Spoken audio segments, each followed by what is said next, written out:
Bonjour à tous, bienvenue sur ce webinaire trimestriel. Nous sommes le jeudi 18 juillet 2024 et on a déjà passé la première partie de l'année, on entame la seconde. Et c'est pour cela que justement, j'ai l'honneur de présenter ce webinaire avec Marc Toiti, président du cabinet ACDFI. Salut Marc. Salut Antoine, bonjour à toutes et à tous et ravi de vous retrouver pour ce webinaire trimestriel. Il y a beaucoup de Mm, choses à dire, effectivement, beaucoup d'inquiétudes. Donc on est là pour répondre à vos questions, ne mm, pas non plus, je dirais, s'affoler, mais il faut regarder la réalité en face. C'est ça, effectivement, le plus important. On vous a préparé donc des slides et puis bien sûr, mm, je répondrai à l'ensemble de vos questions avec Antoine, toujours avec mm, grand plaisir. Donc n'hésitez pas à poser vos questions et on va essayer d'y répondre en toute transparence, sans langue de bois comme d'habitude et avec des graphiques réalisés sans trucage, je le mm. dis à chaque fois. Oui, donc effectivement, c'est aussi le but de ce webinaire d'être interactif. Donc, n'hésitez pas à poser vos questions. On va dérouler la présentation, mais évidemment, on répondra au maximum de questions. Alors, le thème aujourd'hui, c'est crise en France, comment se protéger? Avec donc les parties suivantes. Donc, la France dans l'œil du cyclone, bien évidemment, on va y revenir. Marc va y revenir. Inflation, croissance politique, que vont faire la Fed et la BCE, hein? On a eu d'ailleurs la BCE qui a tenu sa réunion de politique monétaire aujourd'hui. La Fed, c'est pour le 31 juillet, mais on va passer en revue donc ces thèmes. Ensuite, les perspectives, évidemment, pour la fin de l'année. Pour le second semestre, où on a beaucoup de choses à dire là-dessus. Et puis, les marchés financiers, les montagnes russes vont perdurer. Évidemment, la volatilité, vous avez dû vous en apercevoir, est très forte actuellement sur les marchés. Alors, on va démarrer tout de suite, hein, avec la France dans l'œil du cyclone. Marc, qu'est-ce que eh bien, tu peux nous en dire? Eh ben voilà, effectivement, donc je vous ai Mmh, fait mmh, quelques slides pour un petit peu expliquer ce qui est en train de se produire. Alors, je vous ai fait une sorte de petit calendrier. Habituellement, c'est le calendrier de l'avant. Là, c'est le mmh, calendrier de l'après, entre guillemets. mmh, C'est-à-dire mmh. l'après 8 juillet, où effectivement, donc, on n'a plus de majorité. Alors, déjà, il n'y avait pas, c'était une majorité relative déjà à l'époque. Mais depuis, alors c'est encore plus compliqué, puisqu'il n'y a pas de majorité absolue du tout. On n'arrive même pas à trouver finalement à se mettre d'accord. Et donc, la France, malheureusement, est devenue ingouvernable. Et donc, ce qui fait que, bien entendu, bah, depuis quelques semaines, depuis quelques jours, tout le monde commence à paniquer, entre guillemets. On a eu la Cour des comptes qui a lancé des alertes, les agences de notation également, qui pour l'instant n'ont pas trop dégradé la note de la France, mais ça va finir par arriver, bien entendu. Et même le FMI, donc dernièrement, qui vient d'annoncer que la France devait tenir ses engagements, devait être prudente sur le dérapage de ses comptes publics.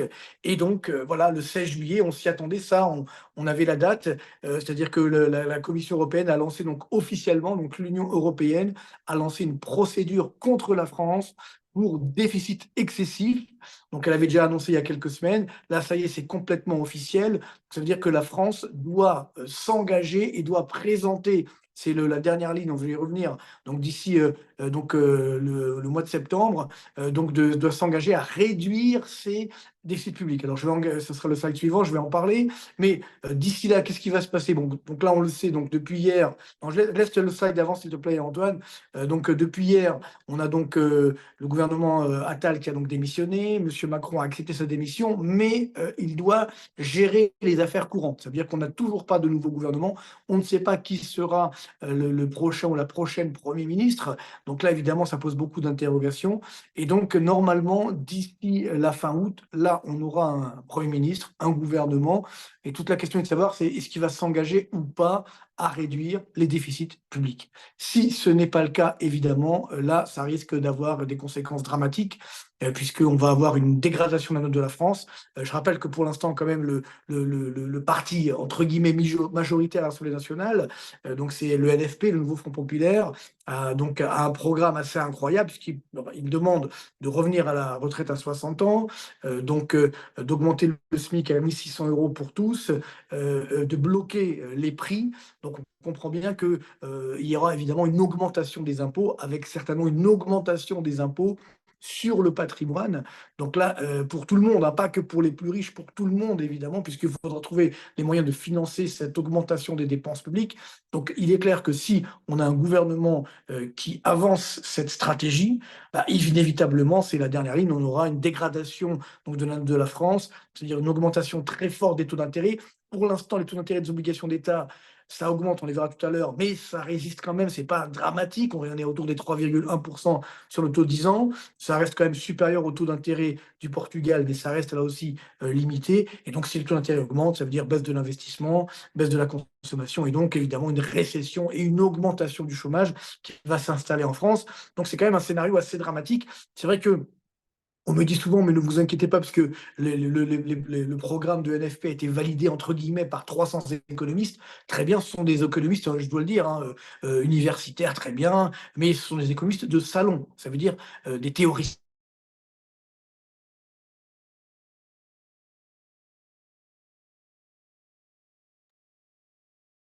Marc, nous t'avons perdu. Hum,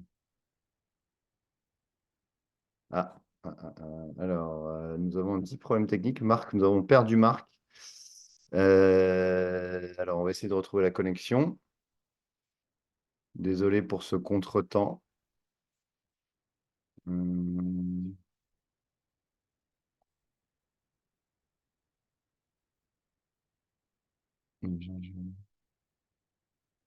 on voit- alors, Marc s'est déconnecté. Il va se reconnecter très probablement.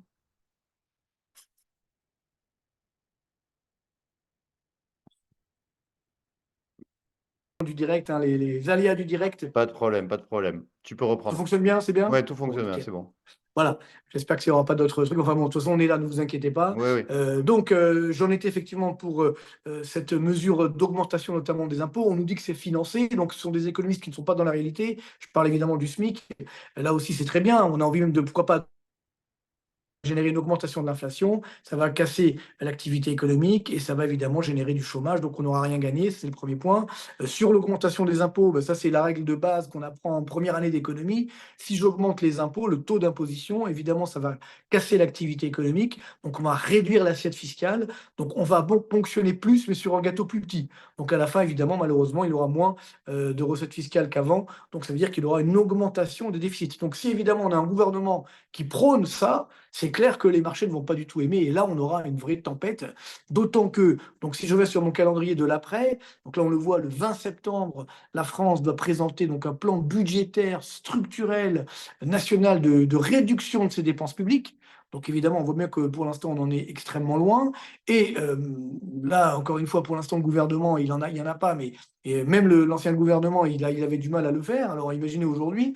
Et puis après, il y a début octobre, c'est le projet de loi de finances 2025. Vous savez que chaque début octobre, le gouvernement doit présenter un projet de loi de finances, donc le budget, entre guillemets, pour 2025. Et là, évidemment, on est déjà sur un déficit public qui augmente, ça va encore s'aggraver. Donc, vous voyez, il y a beaucoup de tensions. Donc, ça veut dire qu'attention, on risque d'avoir des tensions donc, sur les taux d'intérêt, donc une augmentation des taux d'intérêt des obligations d'État, et donc ce qui va se répercuter sur l'ensemble des crédits, et là aussi avoir des conséquences assez graves sur l'activité économique. Donc, ça va malheureusement aggraver la récession. Et puis, bon, dernier point, ça c'est au printemps 2025. Si on n'a toujours pas réduit nos déficits, alors pour l'instant, ça ne s'est jamais fait, mais pourquoi pas, la France va écoper d'une amende donc, qui pourrait atteindre donc, 0,1% du PIB, ça veut dire 2,5 milliards d'euros. Vous allez me dire 2,5 milliards d'euros, c'est pas grand-chose par rapport aux 160 milliards d'euros de déficit, mais néanmoins, ça ne va pas arranger la situation. Donc, tout ça pour dire que la France aujourd'hui connaît un risque assez fort, d'autant que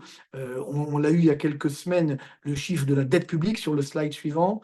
Je vous rappelle donc qu'on a battu un nouveau record historique. Voilà, on voit le graphique ici. Donc, nous avons 3 159,7 milliards d'euros. On sera bientôt à 3 200 milliards d'euros, ce qui veut dire une augmentation depuis le début 2020 de 773,6 milliards d'euros.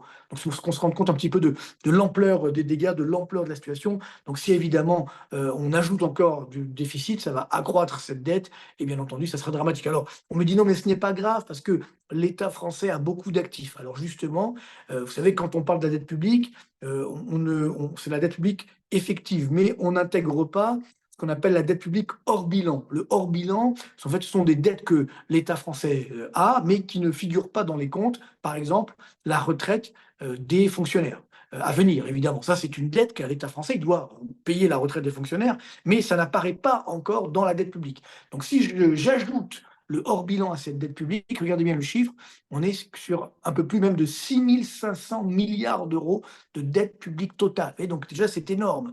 Ce qui veut dire que si on compare ça à l'ensemble de l'actif de toute la puissance publique, pas que l'État, mais également les collectivités locales, sociales, etc. Selon l'INSEE, en fin 2022, on n'a pas encore les chiffres de fin 2023, on les aura bientôt, mais pour l'instant, on serait autour des 4 400 milliards d'euros d'actifs. Ça, c'est quand même très intéressant. Ça veut dire que même si je vends tous les actifs, je ne rembourse pas ma dette. Alors évidemment, ça ne se produit jamais, ça n'arrive jamais que pour des pays en faillite, bien entendu, mais tout ça pour dire que si on raisonne bien, l'actif net de la puissance publique française est négatif, et donc ça veut dire que la France, l'État français, est bien en faillite. Ce n'est pas simplement une vue de l'esprit, c'est une réalité économique. Donc si sur cette situation, il y a donc déjà un volcan en ébullition. On ajoute encore des déficits avec ce que proposent certains. Évidemment, là, les marchés vont s'inquiéter et on aura une vraie tempête obligataire, une vraie tempête sur les marchés boursiers. D'autant que si on va sur le graphique suivant, là, on a donc les déficits publics. Donc, je vous rappelle qu'il y a un an, notre ministre de l'économie de l'époque, donc Bruno Le Maire, avait annoncé une réduction du déficit. Alors, il a continué de le dire pour 2023, donc il y a encore quelques trimestres, il a annoncé cette baisse du déficit et ça a été l'inverse. Le déficit public a augmenté. On a atteint 154 milliards d'euros, donc 5,5% du PIB. Et s'il ne se passe rien, ça veut dire que si tout va bien, entre guillemets, qu'il n'y a pas de nouvelles mesures pour augmenter le déficit, on va quand même atteindre en 2024 165 milliards d'euros de déficit public, c'est-à-dire quasiment 6% du PIB. Vous voyez ça, si jamais, encore une fois, on ne fait rien. Alors Mhm. si évidemment on aggrave la situation, vous comprenez que ça n'a pas arrangé les choses. Alors d'ailleurs, je vous ai fait un petit graphique, le graphique suivant, sur le déficit public que nous avons aujourd'hui sur 12 mois. Aujourd'hui, donc simplement donc, de janvier à mai 2024, vous voyez, on a 113,5 milliards d'euros de déficit juste de l'État, sans compter les collectivités locales et la puissance sociale. Donc 113,5 milliards en 5 mois. Alors maintenant, j'ai fait le même calcul sur 12 mois. C'est le graphique suivant. Regardez bien. Alors, préparez-vous parce que c'est un peu dur à supporter. Ben voilà. Sur 12 mois, au mois de mai 2024, on a donc un niveau de, vous voyez, quasiment 180 milliards de déficit public, ce qui est un record absolu. Ça veut dire à ce stade de l'année, même pendant le coronavirus, même en 2021, même en 2023, on n'a jamais eu un tel déficit de l'État français sur 12 mois au mois de mai. Donc ça, il faut comprendre que même si encore une fois on ne fait rien, ben, on va avoir un déficit public cette année qui va encore exploser. En moyenne, on sera autour sur l'ensemble de l'année de 160, voire un peu plus 65 milliards, 6% du PIB. C'est énorme. Donc imaginez si demain le gouvernement, on ne sait pas qui ce sera, mais imaginez qu'il annonce encore une augmentation de ce déficit. Ben évidemment, c'est sûr qu'on aura les marchés qui ne vont pas du tout apprécier, sachant que, et donc ça veut dire qu'on aura une augmentation très nette des taux d'intérêt de la dette publique. Et donc, comme on le voit ici, là aussi, chiffre de Bercy, avant même l'augmentation récente des taux d'intérêt de la dette publique, regardez bien, nous payons aujourd'hui chaque année 50 milliards d'euros juste de charges d'intérêt de la dette. Et bientôt, même s'il ne se passe rien, ça va atteindre 75 milliards d'euros. Rendez-vous compte, 75 milliards d'euros d'intérêt de la dette, uniquement les intérêts chaque année. Hein, vous vous rendez compte ce qu'on pourrait faire avec 75 milliards d'euros en termes social, en termes, je dirais, de la sécurité, etc. 75 milliards d'euros qui partent en fumée juste pour les intérêts de la dette. Et ça, encore une fois, c'est si les taux d'intérêt n'augmentent plus. Mais si ça continue d'augmenter, ce qui est très probable, évidemment, ça ira beaucoup plus loin. Donc là, évidemment, on a une situation qui est particulièrement cataclysmique et qui nous rappelle beaucoup la crise grecque. Alors je sais que quand je dis ça, on me dit non, vous exagérez, la France, c'est pas la Grèce. Oui, c'est sûr, mais quand même, la situation a commencé exactement. Je l'ai vécu de l'intérieur, la crise grecque. D'ailleurs, j'allais souvent en Grèce à l'époque, parce que j'avais pas mal de clients pour faire des conférences là-bas. Et c'est vrai que quand Papandréou a dit, donc c'était le Premier ministre grec, il a dit tout simplement, les caisses ne sont pas vides, on va continuer d'augmenter le déficit. Exactement ce que disent ceux qui veulent prendre le pouvoir aujourd'hui en France. Eh bien, regardez bien, là, évidemment, la crise a commencé, les taux d'intérêt ont explosé. Et c'est ça qu'il faut bien comprendre le taux, le niveau du PIB grec hors inflation, regardez bien ce chiffre, donc c'est la courbe bleue ici, a chuté de 30% entre 2010 et 2012. Vous vous rendez compte? Ça, c'est pire que pendant le corona, c'est une vraie récession. C'est 30% de baisse du PIB en valeur, une horreur. une horreur, c'est ça de la déflation, si vous voulez. Alors après, ça a redémarré, bon an, mal an, mais regardez bien, aujourd'hui, malgré le redémarrage de l'économie grecque, le niveau du PIB grec est encore 22% inférieur au niveau qu'on avait en 2008. Je ne sais pas si on se rend compte de l'ampleur des dégâts. C'est-à-dire que les Grecs mettront encore des années avant de retrouver leur niveau de richesse de 2008. Voilà ce que ça coûte lorsque les dirigeants ne veulent pas voir la réalité en face et nous disent: «Ben non, on va continuer d'augmenter les déficits alors qu'on a des déficits énormes». Et même si, encore une fois, la France n'est pas la Grèce, on vient de le voir, on a malheureusement un actif net qui est négatif. Et donc, si vous vous souvenez, qu'est-ce qui s'était passé à l'époque? Parce que je sais qu'il y a beaucoup de jeunes qui nous écoutent et qui n'étaient peut-être pas là ou et qui ne suivaient pas les marchés à l'époque. Eh bien, ça, je l'ai vécu de l'intérieur, ça faisait vraiment extrêmement peur. Le taux d'intérêt grec, regardez bien, c'est la courbe rouge ici, est monté en 2012 à 35%. 35% sur le taux d'intérêt à 10 ans. Et je me rappelle même qu'on avait le taux d'intérêt à 2 ans qui était monté à 200%. Ça veut dire qu'on était sûr que la Grèce n'allait pas rembourser sa dette. D'ailleurs, elle n'a pas remboursé, parce qu'on a annulé la dette et l'Europe lui a reprêté de l'argent, chaque pays européen, et puis Oui. également les banques. Et donc, ça s'est complètement effondré. Après, ça s'est calmé, parce qu'on a sauvé la Grèce. Et puis ensuite est arrivé, en 2015, un Premier ministre, Tsipras, d'extrême gauche, qui est une sorte de Mélenchon grec, si vous voulez, hein, mais beaucoup plus jeune et beaucoup moins hargneux, ça c'est sûr. Mais tout de même, le taux d'intérêt grec, vous voyez, est monté à 20%. Et là, Tsipras a dit: bon, bah non, désolé, ok, on arrête les dégâts. Et puis, il s'est calmé par rapport à ces. Il voulait tout faire exploser, et puis finalement, il s'est calmé. Donc voilà. Alors, je ne dis pas que le taux d'intérêt français va monter à 30%, mais c'est clair qu'on peut très bien monter à 5%, 6% en cas, évidemment, de gouvernement qui annonce une augmentation de la dépense publique et des déficits publics. Voyez. Donc, je vous ai fait justement, pour terminer, un petit rappel. Donc, en 2010, la Grèce, c'était 2,5% du PIB. La France, de la zone euro, évidemment. La France, aujourd'hui, c'est 19,5%. Vous voyez que s'il y a une crise grecque en France, évidemment, ça aura des conséquences beaucoup plus dramatiques. La dette publique grecque, c'était 350 milliards à l'époque. En Grèce, donc, nous, c'est bientôt 3200 milliards d'euros. Vous voyez, ce n'est pas du tout le même ordre de grandeur. Donc, évidemment, on ne pourra pas gérer la crise grecque comme on a géré la crise française, comme on a géré la crise grecque. C'est-à-dire que l'Allemagne ne pourra pas, l'Europe ne pourra pas annuler 3200 milliards d'euros de dette et puis reprêter à la France. Ça, ce n'est pas possible. Et sur les recettes fiscales, c'est vrai qu'à l'époque, la Grèce n'arrivait pas, il y avait très peu de recettes fiscales. Donc, on se dit, nous, aujourd'hui, en France, il y a beaucoup de recettes fiscales, donc tout va bien. Sauf que si on augmente encore les impôts, il y a un risque d'exode fiscal, et je pèse mes mots, c'est-à-dire qu'on risque d'avoir évidemment une fuite des capitaux, et donc ça veut dire qu'on ponctionnera plus, mais sur un gâteau plus petit, et donc à ce moment-là, on n'aura rien gagné, et donc la situation française sera particulièrement douloureuse. Donc c'est ça quand même la difficulté. Donc je ne vais pas évidemment noir. La situation française est extrêmement grave, je le dis parfois, mais c'est vrai qu'en plus de 30 ans de carrière, je n'ai jamais été aussi inquiet sur notre pays, sur la France, qui est un pays formidable. Mais là, aujourd'hui, on a utilisé toutes nos cartouches, la dette publique a explosé, les déficits publics sont sur des sommets, on a une croissance, on le verra tout à l'heure, qui est très faible, on est quasiment en récession d'ores et déjà. Si encore on met de l'huile sur le feu, on comprend bien qu'on ne pourra pas résister. Donc là, il faut se préparer à cela.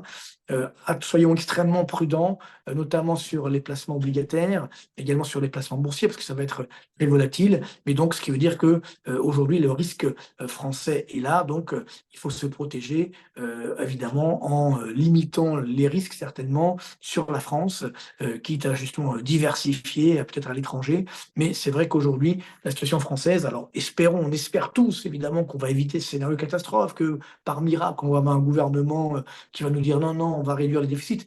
Je ne vois pas comment, mais bon, admettons, croyons au miracle.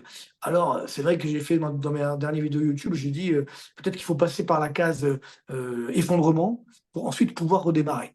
Voilà, ça serait quand même dramatique, mais peut-être qu'il faut qu'on en passe par là pour qu'on comprenne la gravité de la situation aujourd'hui de la France. Donc voilà, gardons l'espoir, mais c'est vrai que c'est une situation qui est particulièrement difficile.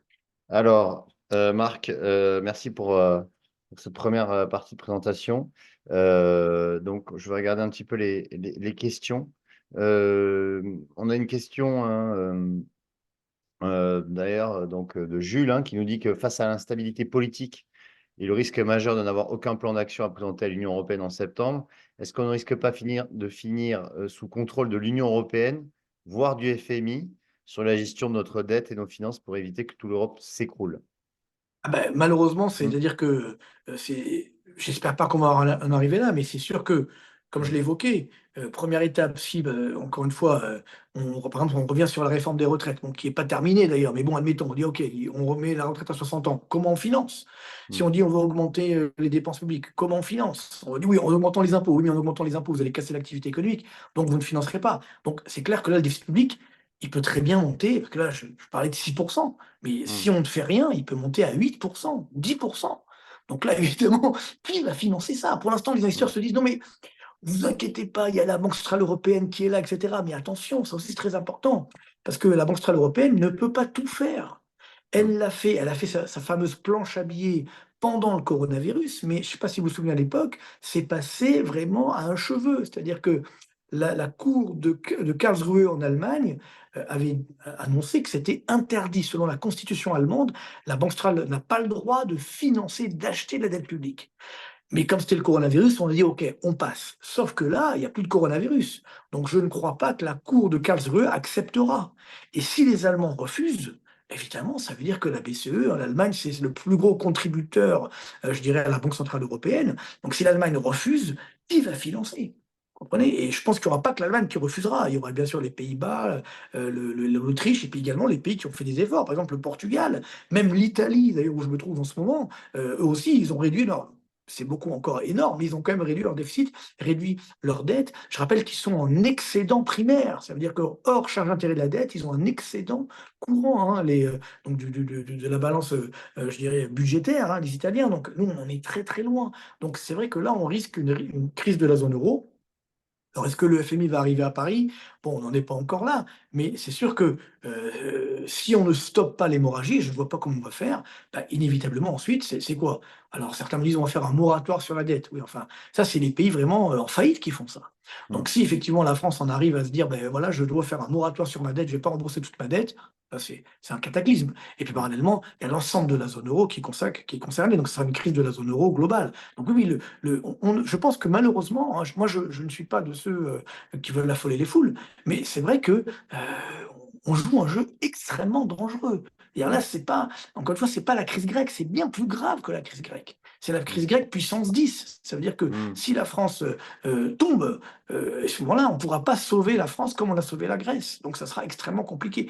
Et donc même le FMI, donc c'est sûr moi je pense qu'avant d'arriver au FMI, il y aura déjà l'Union européenne qui va dire: «Attendez, là il faut un monitoring des dépenses publiques, sinon on ne peut pas continuer comme ça». Et je rappelle, parce que là pour les plus anciens, même moi j'étais très jeune à l'époque, hein, parce que c'était en 80, à l'époque de Mitterrand. Bon, à l'époque il n'y avait pas la zone euro, c'est sûr, mais à l'époque, donc François Mitterrand donc, a fait un plan de relance budgétaire, un peu comme aujourd'hui, comme certains veulent faire aujourd'hui. Et au début, alors évidemment, ça n'a pas fonctionné parce que ça a généré de l'inflation, et cetera. Alors au début, tout le monde était content, mais après, il y a l'inflation qui est arrivée. Et à l'époque, l'Allemagne a dit très clairement à la France: bah, vous avez deux solutions. Soit vous arrêtez votre politique de relance et vous faites de la rigueur, et vous restez dans l'Union européenne, soit vous continuez la politique de relance, et à ce moment-là, vous quittez l'Union européenne. Et à l'époque, Mitterrand, il était à deux doigts de quitter l'Union européenne. Et c'est Jacques Delors, à l'époque, qui a dit, écoute, donc qui était un fervent européen, qui a dit à Mitterrand: écoute, on a vécu la guerre, etc. On va pas se relancer dans l'explosion de l'Union européenne. Et donc, c'est ce qui a fait qu'il a accepté donc de limiter les dégâts. Mais demain, on ne sait pas si on aura ce même choix, entre guillemets, parce que c'est clair que si on dérape sur le déficit, l'Union européenne ne laissera pas faire. Parce Mmh. que encore une fois, c'est même pas vis-à-vis pour punir la France, c'est qu'on ne peut pas être dans la même zone euro, dans la même union monétaire, avec une politique complètement différente, des autres pays. Et puis dire aux autres pays finalement: «Bah, nous on s'en fiche de vous, nous sommes les Français, on est mieux que vous, et cetera. Donc nous on a le droit, vous n'avez pas le droit». Mmh. Ça peut pas passer, ça passera pas. Oui, c'est Donc certain. on joue un jeu extrêmement Mmh. dangereux. Alors justement, on a pas mal de questions là qui commencent à arriver. Alors toutes les questions liées au marché financier, je vous propose de les garder, et on Oui, y on va garder parce répondra qu'on va en à la parler sur la fin. fin, hein. Oui, oui. Voilà, on a des questions sur la fiscalité, les obligations d'État. Moi, je vous propose, je vais garder toutes ces questions. Je propose à Marc de continuer sa Ouais, présentation et ensuite on répondra, à d'accord. certaines questions. Voilà. Je t'en prie Avec plaisir, Marc, sans problème. vas-y, tu Ouais, peux ouais, avec plaisir, continuer. avec plaisir. Alors justement, si on regarde effectivement, parce que bon, ça, on vient sur la France, il y a quand même ce risque, mais après il y a les autres, risques qui sont toujours là, parce qu'on n'en parle plus, mais ils sont toujours là. Il y a les risques sur l'inflation, les risques sur, donc la croissance économique, sur la politique, économique qu'on vient de voir. Et puis donc, que va faire la Fed et la BCE? Parce que comme je l'évoquais, c'est vrai qu'on compte beaucoup sur la BCE, elle ne pourra pas faire n'importe quoi. Pareil pour la réserve fédérale, on se dit: «Non, elle va financer la dette, et cetera». Là aussi, la Fed commence à dire: «Stop!» Elle a annoncé plusieurs fois, à plusieurs reprises, qu'il fallait arrêter d'augmenter la dette publique américaine.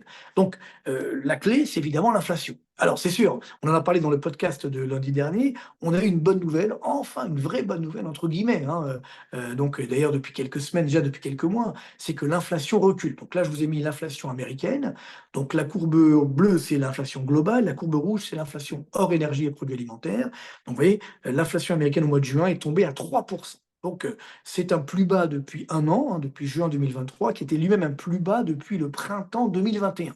Donc on se dit, ah, enfin, on arrive donc sur une inflation qui est contrôlée, hein. Je rappelle que l'inflation avait augmenté à quasiment 9% hein, aux États-Unis donc en 2022. Et comme vous l'avez bien compris, l'inflation qui baisse, ça ne veut pas dire qu'on a une baisse des prix. Attention, l'inflation est toujours très élevée, les prix continuent d'augmenter, mais c'est vrai qu'on est sur une bonne tendance. Si on regarde hors énergie et produits alimentaires, on est à 3,3% d'inflation, un plus bas également depuis le printemps 2021. Donc ça montre bien que là aussi, l'inflation américaine baisse pour tout le monde. C'est pas uniquement lié au prix énergétique, mais c'est généralisé. Par contre, vous voyez, graphique suivant, évidemment, que je montre ici, même à 3% d'inflation, on est toujours au-dessus de l'objectif de la Réserve fédérale américaine d'une inflation à 2%. Donc on en est très très loin. Alors c'est vrai que le taux de la Fed est toujours très élevé, puisque on le voit donc sur le graphique, on est toujours à 5,50. Là, on annonce une baisse à 5,25 pour le mois de septembre.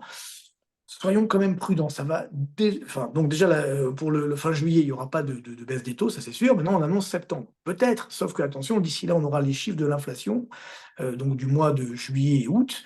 Or, on voit bien que les prix des matières premières, les prix du pétrole sont repartis un petit peu à la hausse au mois de juillet. Et donc, ça peut, là aussi, attention, faire relancer l'inflation, d'autant qu'on a une croissance américaine qui reste élevée. Donc, moi, je suis prudent. Alors, pourquoi on parle du mois de septembre aux États-Unis? Parce que, comme vous savez, il y a les élections donc au mois de novembre, et généralement, la Réserve fédérale n'intervient pas avant les élections. Donc, elle pourrait intervenir au mois de septembre, ou alors au mois de décembre, donc après les élections. Moi, je suis plus pour cette option-là. On attend effectivement d'avoir une inflation qui revienne vers les 2%, et à ce moment-là, on commence à réagir. Mais sauf si, évidemment, donc Jerome Powell veut faire plaisir à Joe Biden, hein, parce que disons-le, hein, et au marché financier, et baisse les taux d'intérêt avant les élections. Mais encore une fois, je pense que vu l'inflation, vu le niveau de la croissance américaine, ce n'est pas justifié. Donc, une ou deux baisses des taux d'intérêt d'ici la fin de l'année, mais pas plus. Donc, ça sera quand même des taux d'intérêt qui seront toujours à 5%, donc toujours élevés sur le taux monétaire américain. Idem donc sur la Banque centrale européenne, ce qu'on voit sur ce graphique ici. Donc, non, c'est bon, tu pouvais rester. Voilà, très bien, Ouais, très ouais. bien, parfait. Sur la Banque centrale européenne, c'est vrai que l'inflation baisse, on va en parler tout à l'heure. On est donc à 2,5% d'inflation. Donc, c'est la courbe rouge ici. Donc, ça, c'est pour la zone euro, hein, donc, ça se maintient. On n'est toujours pas à 2%, qui est l'objectif de la Banque centrale européenne. Mais attention, là, si on regarde hors énergie et produits alimentaires, eh bien, ça remonte. On est à 2,9% d'inflation dans la zone euro. Donc attention, on est très très loin. Et d'ailleurs, aujourd'hui, Madame Lagarde l'a dit, hein, donc réunion de la Banque centrale européenne, c'est aujourd'hui. Elle a annoncé que pour septembre, elle n'était pas sûre encore de baisser les taux d'intérêt. Ben oui, parce que, encore une fois, l'inflation reste élevée, les prix des matières premières augmentent. Elle a déjà baissé, donc on est à 4,25 aujourd'hui. Ça reste euh, toujours élevé, certes, mais encore une fois, vu le niveau de l'inflation, elle aura du mal à baisser les taux d'intérêt, je pense encore une fois, voire deux, d'ici la fin de l'année. Donc, prudence, avec bien sûr, on en a parlé, le risque géopolitique et politique tout court, on va dire, hein, au sein de la France, ce qui pourrait là aussi coûter extrêmement cher. Alors, justement, je vous ai fait une petite digression par la France en termes d'inflation, parce que ça nous concerne tous. Parce qu'on dit l'inflation baisse, c'est vrai, mais les prix continuent d'augmenter. Vous voyez, là, c'est l'inflation, c'est la courbe bleue. Donc, je rappelle que l'inflation, c'est le glissement annuel des prix à la consommation. Donc là, par exemple, on regarde le niveau des prix en juin 2024 par rapport à juin 2023. Donc, on est à 2,2% d'inflation norme INSEE, 2,5% aux normes Eurostat qu'on voit sur ce graphique, donc la courbe bleue. Par contre, si vous regardez la courbe rouge, eh bien là, on voit que les prix continuent d'augmenter. Il n'y a pas de baisse des prix, malgré ce qu'on entend ici ou là. Donc, vous voyez que depuis janvier 2021, les prix ont augmenté de 16,7% donc en France, ce qui est quand même particulièrement fort. Et il n'y a toujours pas de baisse de prix. Et notamment, je vous ai fait un graphique sur les biens alimentaires, c'est le graphique suivant. Regardez bien, malgré ce qu'on a entendu, ce que nous ont dit les dirigeants des grandes enseignes Non, françaises, pardon. etc., oui, oui, les prix vont baisser. Eh bien non, regardez, les prix de l'alimentation continue d'augmenter. On est sur une hausse de 22% de 2021 à 2024. Ça veut dire autant que de 2007 à 2020. On voit bien, vous voyez, cette très forte hausse de la courbe rouge ici. Donc, c'est vrai que on a beaucoup augmenté en 2022-2023, mais après, ça n'a pas baissé. Donc, ça veut dire que pour les ménages, il y a toujours cette difficulté du quotidien liée à des prix qui sont beaucoup trop élevés, et donc les prix ne baissent toujours pas, malgré ce qu'on entend. Donc, ce qui veut dire que le pouvoir d'achat des ménages est toujours difficile, et donc là aussi que la consommation des ménages va avoir du mal à résister. Alors, je vous ai fait un petit tableau pour le fun, entre guillemets, hein, parce qu'on me pose souvent la question de savoir où est-ce que les prix ont le plus augmenté. Voilà, c'est la France. Regardez bien, chiffre de l'INSEE tout à fait officiel. Donc, juste depuis 2022, hein, donc de 2022 à 2024, donc en 2 ans et demi, regardez bien où est-ce que les prix ont augmenté. Ça fait froid dans le dos, hein, ouais. Donc, le produit qui a le plus augmenté, c'est l'huile d'olive. Vous voyez, bon, 73,5%, lié donc notamment à la sécheresse, hein, et donc ce qui fait que cette augmentation qui a explosé. Ensuite, transport aérien intérieur, 58%. Vous vous rendez compte? Évidemment, on comprend pourquoi les profits d'Air France ne sont pas si mauvais que ça, du moins pour les vols intérieurs. 58% de hausse. On a rattrapé le Corona. Après le sucre, donc là aussi 57%. Et regardez bien le tourisme, on est à 50% d'augmentation. L'électricité, 38%. Et évidemment, après, il y a les biens alimentaires, farine et autres céréales, 32,4%. Vous voyez, donc ça, on supporte ça encore une fois, le beurre, les légumes, les pommes de terre, etc. Même le transport par train, vous voyez, quasiment 31% d'augmentation, les produits laitiers, le cacao, etc. Donc là, ça montre bien le véritable visage de l'inflation. C'est pas 2%, hein. On est, vous voyez, on est plutôt entre 30 et 50% d'augmentation pour la plupart des biens alimentaires en 2 ans et demi. Et donc, c'est ça qu'il faut effectivement aujourd'hui supporter pour l'ensemble des ménages. Donc, vous prendrez les chiffres qui vous intéressent le plus. Il y a quand même 2 biens qui baissent à la fin, services culturels et services de téléphonie mobile. Bon, mais ça reste là aussi, d'ailleurs, c'est en train de remonter depuis quelques jours, il y a quelques semaines. Donc, on voit bien que la situation aujourd'hui sur l'inflation française, elle est toujours sur une inflation qui est élevée. Et donc, ce qui veut dire que si je regarde maintenant pour l'avenir, inflation qui est élevée, et donc les prix du baril, voilà, qui avaient un petit peu baissé, on est tombé à 77 $ le baril en juin, et là en juillet, on est à 85 $. Ça dépend des jours, hier on est à 85, là on est à 84, mais toujours est-il qu'il n'y a plus de baisse des prix. Donc, ce qui veut dire que là aussi, l'inflation de demain sera élevée. Idem, si on regarde l'indice, vous voyez, je suis souvent l'indice CRB des cours des matières premières, donc c'est l'ensemble des matières premières dans le monde, donc pondérées par leur poids dans la consommation mondiale. Donc là, on voit bien la tension entre 2020 et 2022, 204% d'augmentation. Après, en 2023, ça fait une petite baisse de 23%. Et là, depuis la fin 2023, on est sur une hausse de 16% donc, de l'indice CRB. Donc, ça veut dire que ça, c'est l'indicateur avancé de l'inflation de demain. Donc, vous voyez, on en est très, très loin. Et donc, ce qui veut dire que l'inflation, malheureusement, va rester élevée. Donc, ce qui va imposer aux banques centrales, que ce soit aux États-Unis ou dans la zone euro, de limiter l'augmentation des prix, de limiter pardon, la baisse des taux d'intérêt. Donc ne rêvons pas, hein, sur le pouvoir des banques centrales de réduire fortement leurs taux d'intérêt ou de refaire la planche à billets. Elles ne peuvent pas le faire parce que l'inflation reste trop élevée. Ok. Alors, petite pause, question. Alors, c'est intéressant, on a quelques questions justement sur une question intéressante sur les fonds en euros, justement, parce que on sait très bien que les fonds en euros, hein, c'est composé d'obligations d'État qui fournissent des intérêts. Si à un moment donné, il y a donc faillite d'État, est-ce que les fonds en euros dans les assurances vie sont en danger? Ah ben, malheureusement, encore une fois, les obligations de l'État, c'est très simple. Si vous gardez vos obligations jusqu'à leur échéance, il n'y a pas de problème, entre guillemets, Mmh, sauf si l'État fait faillite, bien entendu. Là, mmh, non, ça pose problème. Par contre, le danger, c'est si jamais les taux d'intérêt augmentent et que vous devez revendre vos obligations entre-temps, là, évidemment, les obligations vont reculer. Donc, pour l'instant, normalement, les fonds en euros, je ne pense pas que l'État français va faire faillite. Enfin, j'espère pas, en tout cas. Même s'il est mmh. en situation de potentielle faillite, j'espère pas qu'on en arrivera là. Donc ça veut dire que l'État français, quoi qu'il en coûte, comme disait Macron, eh bien, va évidemment rembourser les obligations d'État à leur échéance, bien entendu. Par contre, pour ceux qui vont vouloir vendre leurs obligations entre-temps, alors là, eh bien, ils vont devoir supporter une moins-value en capital, puisque comme les taux d'intérêt ont augmenté, la valeur de leurs obligations va baisser. Donc c'est plus pour ces personnes-là qui ont des obligations directes, mais sur les fonds euros, encore une fois, sauf si bien sûr, il y a 2 risques, hein, sur l'assurance vie au sens large. Le premier, c'est qu'effectivement, donc l'État français fasse faillite, mais ça j'y crois pas. Je pense pas qu'on en arrivera jusqu'à là, enfin du moins j'espère.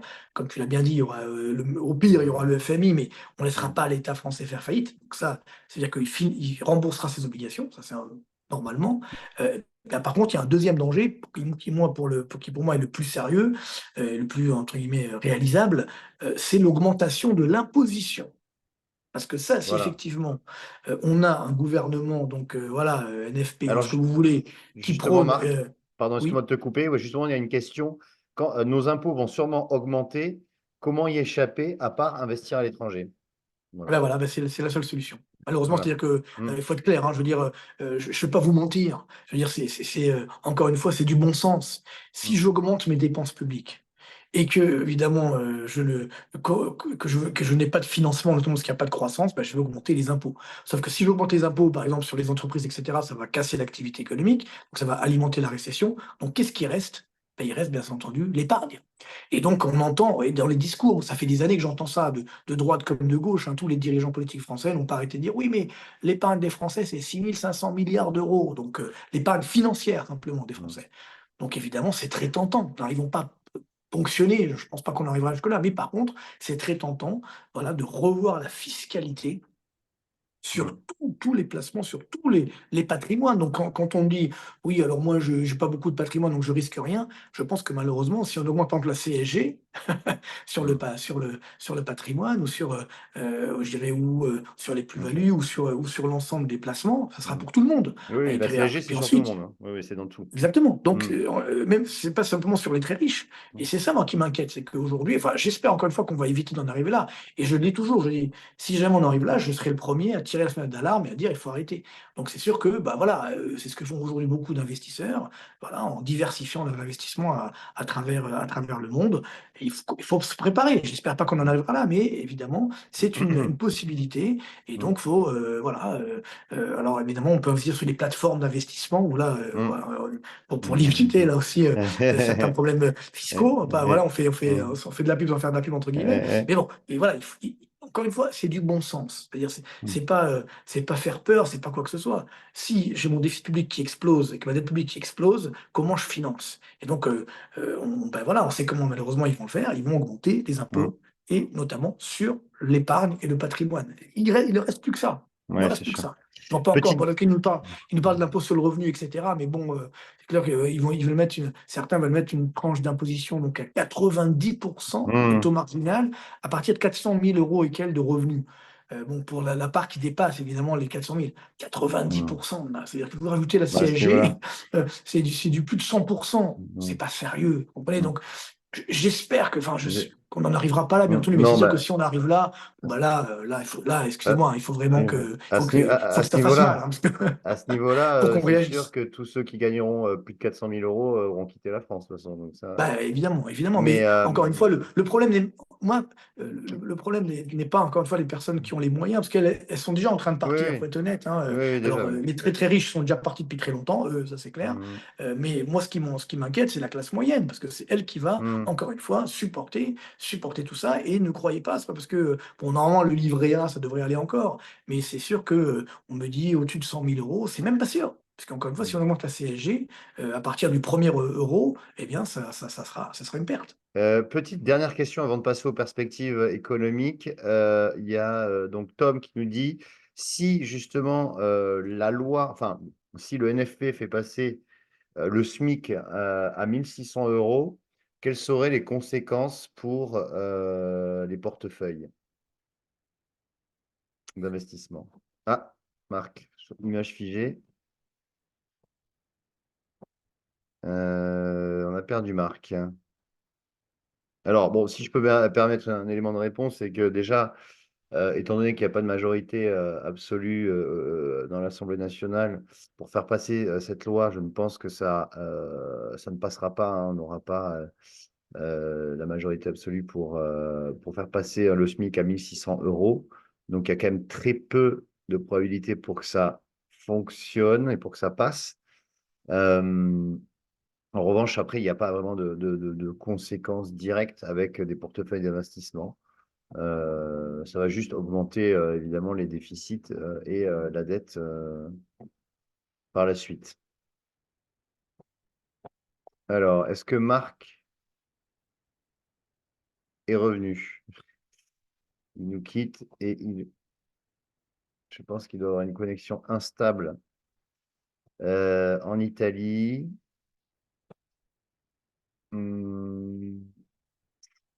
Pour l'instant, alors effectivement, on a des. Alors, d'accord.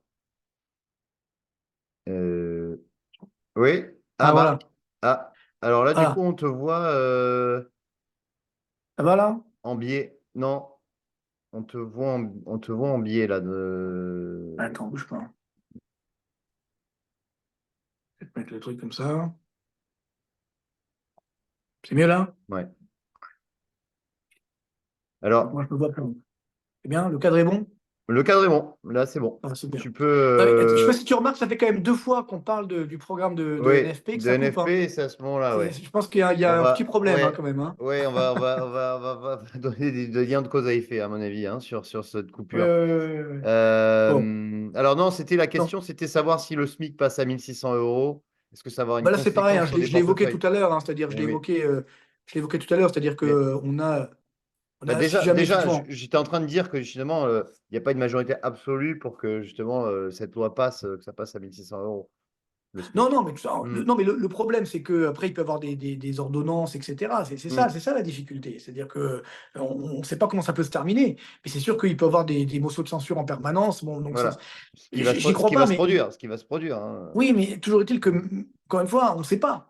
On ne sait Moi, pas, on ne sait pas, bien évidemment, mais on n'a aucune garantie. il On y n'a a aucune une. garantie. Donc, sur le SMIC à 1 600 euros, encore une fois, c'est très bien d'augmenter les salaires. Il faut augmenter, moi, je dirais les salaires nets, d'ailleurs, en réduisant les charges de cotisation et en réallouant les dépenses publiques. Mais le problème, c'est que si c'est l'entreprise qui va payer, évidemment, la charge supplémentaire, comment, déjà, on voit, il y a des faillites d'entreprises dramatiques, hein, on est sur des sommets historiques de faillites d'entreprises.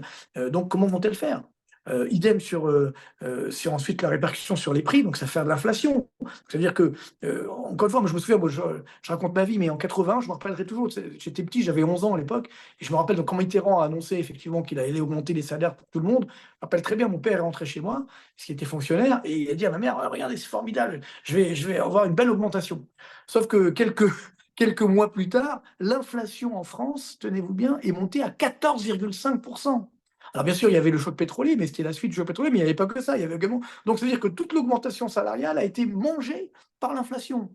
Donc, ce qui veut dire que là aussi, il y a eu aucune, c'était une catastrophe. Donc, l'augmentation initiale du SMIC, donc des salaires, a été compensée par une augmentation encore plus forte des prix. Donc, D'accord. on n'a rien gagné. Ça a cassé effectivement l'activité économique, et donc ça a cassé le pouvoir d'achat des ménages. Donc ça, c'est également extrêmement dangereux. Ok, merci. Écoute, tu peux continuer si ça te Alors, convient. voilà, on va avancer pour rester dans Hmm, les temps. Donc là, on a effectivement donc les perspectives maintenant, parce qu'au niveau mondial, c'est vrai qu'au niveau mondial, si on va sur le slide suivant, hmm, ça va mieux. Ça va mieux, même si au mois de juin, il y a une petite baisse de l'indicateur des directeurs d'achat, donc l'indice composite, donc monde, il a un petit peu reculé pour la première fois donc depuis 8 mois, mais on est encore à 52,9. Donc on voit sur ce graphique, c'est en phase avec une croissance mondiale autour des 3%. Donc c'est quand même pas mal. Hein, c'est en vrai sur une croissance mondiale, donc ça c'est quand même pas mal pour les marchés boursiers. Si on regarde dans le détail sur le tableau suivant, pays par pays, en fait au mois de juin, il n'y a que 3 pays où ça s'est amélioré. Il y a l'Inde, bon, l'Inde qui est toujours donc la locomotive de la croissance mondiale, les États-Unis, donc 54,8, donc on a une croissance là aussi qui reste soutenue, donc d'où le fait que la Réserve fédérale ne pourra pas baisser fortement les taux d'intérêt, et puis donc le Brésil, on le voit ici, qui reste sur une croissance également plutôt sympathique. Mais sinon, à part ça, on a une situation où je dirais l'ensemble des indicateurs directeurs d'achat composites ont eu plutôt tendance à reculer au mois de juin. Donc ça, donc c'est pour les pays où la croissance reste soutenue pour l'instant. Après, on a une deuxième vague de pays où ça résiste bien sur le tableau suivant. Donc là, on voit au niveau mondial 52,9, donc ça a baissé mais ça reste en phase avec une croissance de 3%. La Chine, on a justement eu les chiffres de la croissance chinoise en début de semaine qui n'ont pas été géniaux. Et donc, ce qui veut dire que la Chine, elle a du mal à retrouver une croissance forte. Elle va se stabiliser autour des 5% de croissance. On voit ici au mois de juin, ça ralentit. 5% pour les Chinois, c'est pas génial, hein. Donc, c'est encore une fois une croissance toujours très, très fragile. Ensuite, donc, on a le Royaume-Uni, voilà, l'Italie, la zone euro où ça avait bien marché au mois de mai. On s'est mis à espérer que ça redémarrait. Ben non, chasser le naturel et revient à galop, c'est reparti à la baisse. Donc, on a une activité qui est plutôt donc en ralentissement dans la zone euro. Tout à l'heure, on verra les chiffres, parce que ça donne en termes de croissance. Donc là, voilà, ça c'est donc sur les derniers pays qui sont pour l'instant, eux, en zone rouge, c'est-à-dire en dessous de la barre des 50, donc en zone de récession. On a pour l'instant donc la Russie, le Japon, l'Afrique du Sud et la France, bien sûr, donc ça continue à baisser. Et donc, on a été sauvé entre guillemets par le Canada, parce qu'au mois de mai, on était la lanterne rouge Mmh. de la croissance mondiale. Et là, le Canada, peut-être par amitié franco-canadienne, donc est passé dernier donc sur l'indicateur composite. Donc, c'est là où le PIB chute le plus pour le moment, selon les directeurs d'achat. Et donc, enfin, bon, pour nous, Français, c'est quand même pas génial. Et ça, c'était au mois de juin. Donc, l'essentiel de l'enquête a été mené donc avant les élections, hein. Donc, ce qui veut dire qu'avant la dissolution, du moins. Donc, ce qui veut dire que là aussi, ça peut faire mal. Et alors, si je regarde quand même le comparatif, c'est pour l'aspect euro-dollar, États-Unis, zone euro, on voit que les Américains donc, vont quand même beaucoup mieux que la zone euro. Et donc, on a cet écart de croissance à l'avantage des États-Unis, écart de taux d'intérêt à l'avantage des États-Unis. Donc là, le dollar, effectivement, il est reparti un petit peu à la baisse, mais je pense qu'il remontera et donc que l'euro, lui, repartira justement en dépréciation. Je maintiens ma prévision d'un euro à 1,05 $ pour un euro donc d'ici la fin de l'année, à cause justement de ces écarts de croissance, de ces écarts de taux d'intérêt, et évidemment avec la crise politique en France et dans l'ensemble de la zone euro, qui ne va évidemment pas arranger les choses. Alors juste justement pour terminer sur la France, les indicateurs des directeurs d'achat, on voit qu'avant tout ce qui se passe aujourd'hui, nous étions déjà en phase de récession. En vert, c'est dans les services, donc on est sous la barre des 50, et en rouge, c'est dans l'industrie, là aussi largement sous la barre des 50. Donc si on voit sur le graphique suivant la corrélation donc, entre le PIB, c'est la courbe bleue, et la courbe rouge, c'est l'indicateur composite, donc tout secteur d'activité, là aussi sous la barre des 50. Donc on voit bien que au moins en 2022-2023, par miracle, le PIB n'a pas chuté. Vous voyez que quand on voit la corrélation, la courbe rouge était sous les 50, donc en phase de baisse du PIB. Finalement, la courbe bleue n'a pas baissé. Il n'y a pas eu de récession. Par contre, là, pour les prochains mois, c'est inévitable. Le PIB français, je pense qu'il a déjà baissé au deuxième trimestre. Il va encore baisser au troisième trimestre. Donc, on aura 2 trimestres consécutifs de baisse du PIB. Et donc, malheureusement, la France est bien retombée en récession. Et évidemment, ce qui se passe aujourd'hui ne va pas améliorer la situation. Donc, en conclusion sur la croissance, voilà les chiffres pour la moyenne donc, de 2024. Donc, on a sur les États-Unis, vous voyez, on est entre 2,5 et 3% de croissance. Pour l'instant, je suis resté prudent, mais on pourrait monter effectivement à 3%. Mais en moyenne annuelle, on sera autour des 2,8. Pour la zone euro, donc, ça reste faible, donc autour des 0,6. Allemagne 0,2, France 0,5. Italie, ça va un peu mieux, mais c'est quand même 1,1. Royaume-Uni, un peu mieux également, 1,5. La Chine, autour des 5%. Donc, pour les Chinois, ça reste quand même compliqué. Le chômage risque d'encore d'augmenter. L'Inde autour des 8%, ça reste la locomotive de la croissance mondiale. Voilà, Japon, Canada. Le Japon, on a eu des petits espoirs, mais là, ça repart malheureusement à la baisse. La Suisse qui va un petit peu mieux. Bon, 2%, c'est un petit peu optimiste. Et c'est vrai que je tape sur des flux d'investissement qui iraient en Suisse. On sera autour des 1,5%. Et donc, au niveau mondial, autour donc, des 3%. Voilà, donc c'est vrai que c'est bon quand même pour les marchés au niveau global. On a une croissance mondiale qui est sympathique, commence à bouger. Mais néanmoins, ça reste toujours très, très fragile. Voilà. Ok. Merci Marc De pour rien, de cette rien. Non, perspective économique. Non, non, mais c'est vrai qu'on voit que la France est toujours hein, dans les bas-fonds du classement, voilà. mais que la croissance mondiale quand même résiste. Et c'est ce Voilà, ça qui est c'est la bonne plutôt nouvelle, ça veut dire qu'il y positif. aura quand même, Voilà. Mm. ça veut dire qu'il y aura quand même des profits sympathiques et que donc les marchés boursiers vont continuer d'augmenter, même si effectivement il y aura de fortes volatilités parce que bon, on le voit aujourd'hui, bon, il y a des montées très très haut, donc c'est ce que je mets dans le quatrième titre, c'est les Oui. montagnes russes qui vont perdurer Mm. sur les marchés financiers, avec Euh, bien sûr le problème de la France. Que tu as des questions peut-être avant qu'on passe au marché ou alors oui, pas? j'ai des questions, mais qui sont liées. Enfin, bon, j'ai une question. Alors, je ne sais pas, ça sort un peu du cadre, mais on me dit, que pensez-vous des solutions proposées par certains économistes comme Jean Giraud? Donc, je ne sais Euh, pas si tu le connais déjà, Jean Giraud, oui, mais enfin, mais je ne me rappelle plus trop ce qu'il a proposé comme solution. Donc, ouais, il a fallu, faut, bon. moi, je serais Il plus. faudrait Enfin, regarder un petit peu ce qu'il a moi, en tout proposé, cas, mais j'ai j'ai mes pas de. solutions si vous Ouais. préférez. Moi, je préfère les Alors, miennes, quoi qu'il arrive, que ouais, j'appelle ma thérapie de choc bienveillante, ouais. c'est-à-dire avec une baisse effectivement des impôts pour tous, les Alors, entreprises, des ménages, on et une va. baisse des dépenses, notamment Ouais. des dépenses de fonctionnement. Alors, Alors, on vous va les tenter avez hein, quelque dans. chose. On va tenter quelque chose qu'on n'a pas tenté parce que, alors, je le fais juste avant la partie des marchés financiers. Ça peut permettre à un participant de poser une question en live. Donc, on va voir. Alors, c'est Rudy qui lève la main depuis plusieurs fois. Ah, Donc, Rudy. alors, voilà. Alors, Rudy, vous pouvez poser votre question. Alors, attendez, est-ce que ça marche? Demander l'activation de son. Non, on tente quelque chose en live. Hein, Ah ouais, c'est sympa, c'est Ouais, sympa. ouais, ouais, non, mais non, mais demandez la. Non, Ça marche pas. ça ne marche pas. Bon, si vous pouvez poser votre question par écrit, ça sera très bien également. On peut dire, alors j'ai une question. L'entrée en récession de la France, dont le PIB représente 19,5 de l'Europe, aura inévitablement des répercussions sur l'ensemble du continent. Dans un tel scénario, quelles seraient les conséquences mondiales? Alors, clairement, il y aura une conséquence. Tu m'entends? Ouais. Il y aura une Oui. conséquence globale, bien sûr, sur l'ensemble de la zone euro, de l'Union européenne également, mais surtout de la zone euro, bien sûr. Et parallèlement, bon, voilà, on a une récession chez nous, donc ça veut dire que il y aura moins de demandes pour les autres pays. Et puis surtout, le gros problème, justement, ça va être sur les marchés financiers. Est-ce qu'il n'y a pas un risque de dérapage et d'une crise de la dette publique de la zone euro dans son ensemble, qui revient avec peut-être même une crise existentielle de la zone euro. Et là, évidemment, ce sera particulièrement douloureux pour l'ensemble de la zone euro, avec des conséquences sur les marchés financiers assez nettes, bien entendu. Et donc, il y aura une déflagration mondiale pour tous les investisseurs qui ont des parts de titres français et européens, bien entendu. Oui, effectivement. Alors, bah, écoute, on va poursuivre. Hein. Donc, les marchés financiers, les Voilà. montagnes russes, Alors, la volatilité. voilà. Mm. Dernier point, effectivement, bon, voilà, pour rester dans les temps de notre webinaire, c'est vrai on a la clé, ça va évidemment être les taux d'intérêt. C'est-à-dire qu'on a, on voit les taux d'intérêt à 10 ans de la dette publique française. Alors, c'est vrai qu'on était monté jusqu'à 3,60 il y a quelques trimestres. Après, on est retombé à 2,4 et là, on remonte à 3,1, même 3,3 pendant le cafouillage après la dissolution en France. Donc là, on est à 3,1 parce que justement, les investisseurs se disent, bon, ça va tenir, hein, on y croit, la BCE sera là, etc. Mais on peut aller très très loin. Là, on est sur un plus haut depuis début 2012.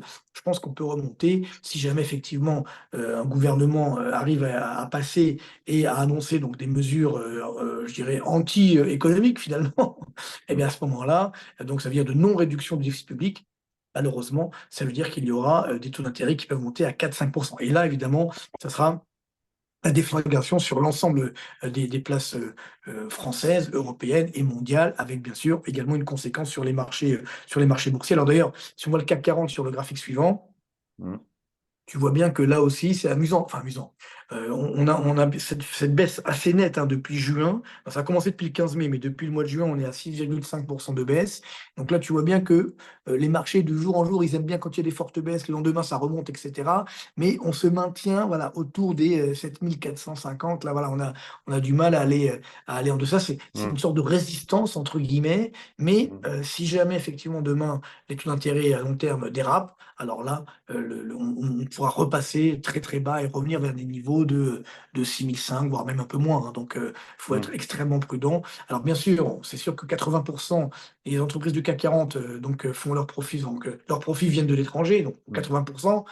Donc, on va se dire que ça ne dépend pas de la situation française, certes. Sauf qu'après, il y a un risque France. Entre guillemets, les investisseurs, vous savez comment ils font. Hein. D'abord, ils font la location d'actifs, d'abord par type d'actifs, et après par zone géographique. Donc, s'il y a un risque France, évidemment, on va réduire l'allocation d'actifs sur la France, donc ce qui pourra là aussi limiter l'évolution donc, du CAC 40 et même alimenter un krach boursier sur le CAC, sachant que ce qui est intéressant de voir, c'est que là, ça baisse, alors que si on regarde du côté américain, c'est le graphique suivant, et Mm. là, on dépasse des records historiques hein, sur Standard Poor's. Là, ça va un peu mieux, un peu moins bien depuis 2 jours, mais néanmoins, voilà, on a atteint 5167, le record historique, 14,1% de hausse, donc depuis avril, c'est quand même assez énorme. Mm.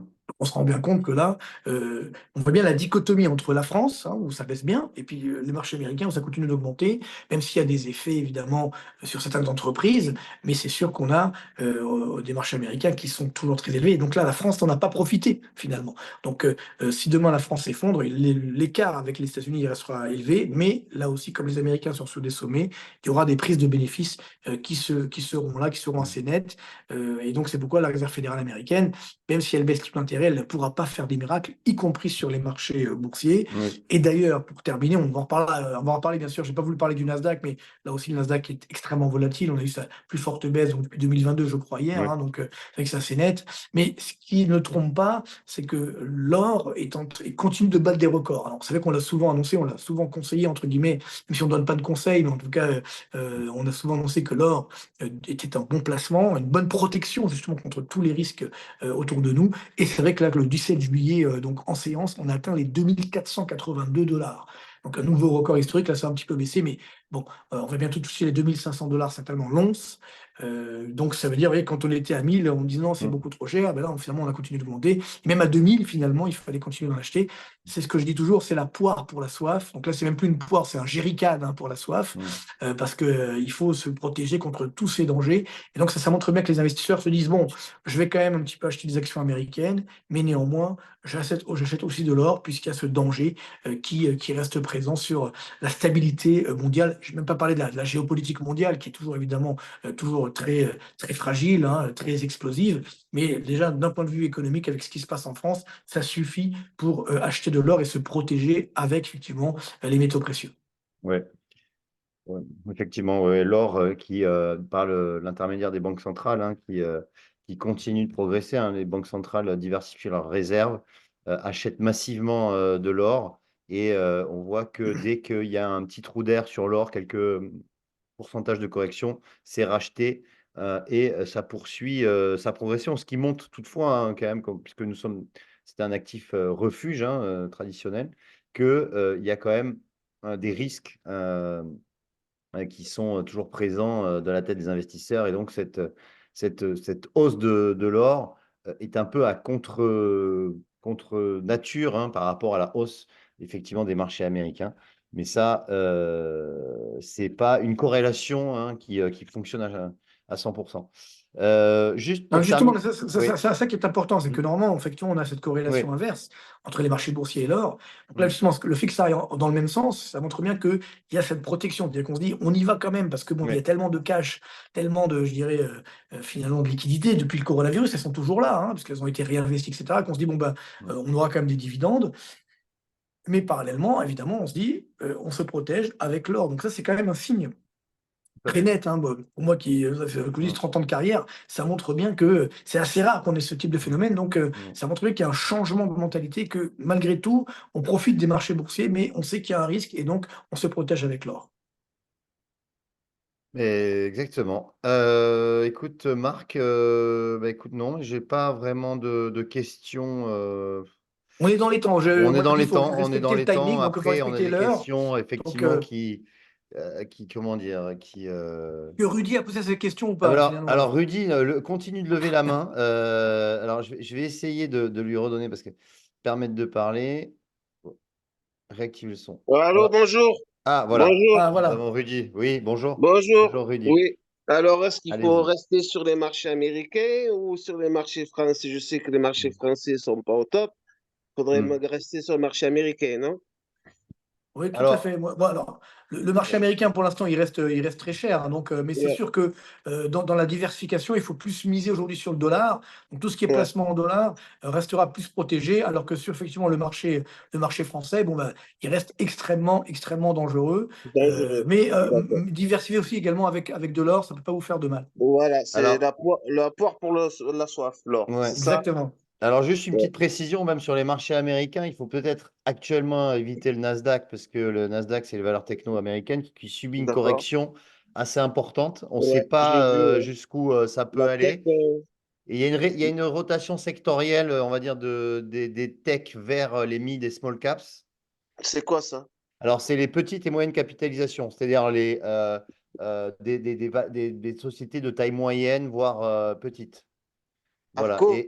Et en Non, fait, ces sociétés qui sont structurellement un peu plus endettées d'accord. profitent aujourd'hui eh ben, de la baisse des taux qui va intervenir au mois de septembre, voire ensuite, enfin, il y aura peut-être plus de baisse de taux aux États-Unis.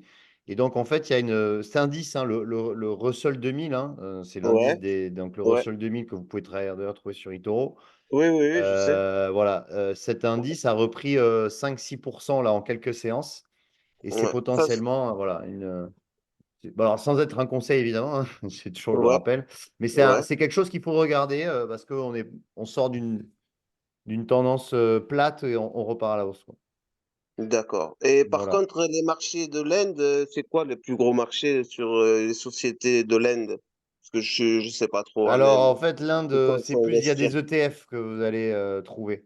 Ah, que les ETF. Ouais, c'est que des ETF. On n'a pas D'accord, de société à proprement parler. De toute façon, d'accord, c'est un marché assez fermé.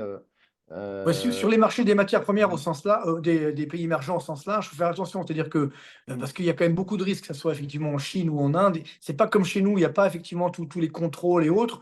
Donc faut pas forcément investir en direct. Donc vous avez les ETF ou alors vous d'accord, avez investir dans des entreprises, par exemple européennes ou américaines, qui ont un gros chiffre d'affaires sur l'Inde, parce que l'Inde a une croissance d'accord, forte effectivement.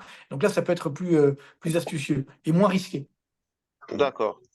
Ben, je vous remercie. voilà. Ben, Avec merci à plaisir. vous, Rudy. Merci. Au revoir. Au revoir. Au revoir. Ah voilà Antoine, tu vois, ça a Bah, marché, bravo. Bah, mais il oui, faut, ça a bon, marché parce cette que, fois-ci. Mais faudra c'est assez sympa que, d'avoir une question en bah, bien direct sûr, bien sûr, bien finalement. sûr, sympa, très sympa aussi. Bien sûr, bien sûr.